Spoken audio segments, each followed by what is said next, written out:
The United States has made a strong announcement that it will start canceling visas of some Chinese students.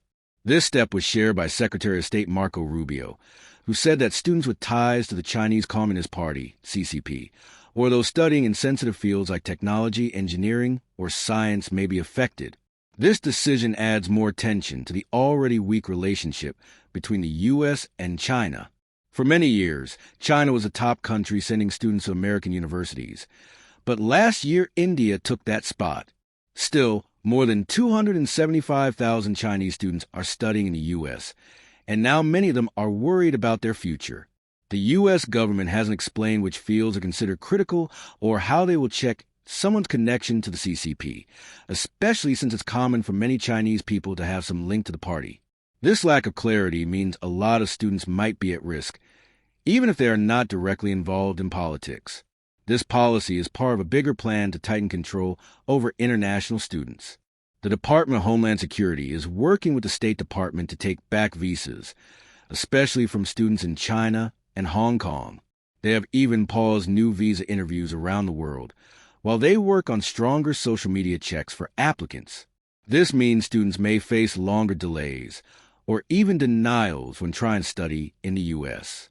This could be a serious problem for American universities, especially top schools like Harvard, which depend heavily on international students for both diversity and tuition fees.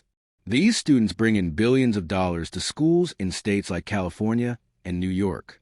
In a new move, the U.S. is now also checking visas of everyone connected to Harvard, including professors and staff, not just students.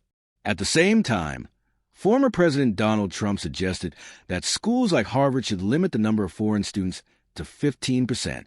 He questioned where these students are from, and if they might cause problems, warning about people from radical regions entering the country.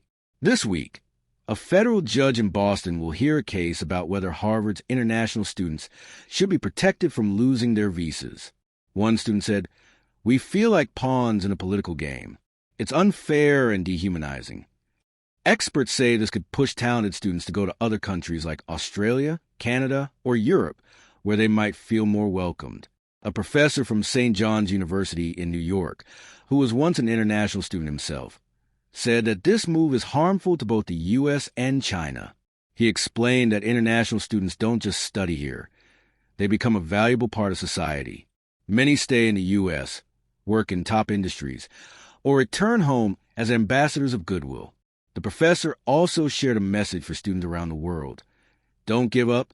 There's always been paperwork and delays. This is just one more step. The U.S. still values smart, talented students. Be patient. This situation will improve.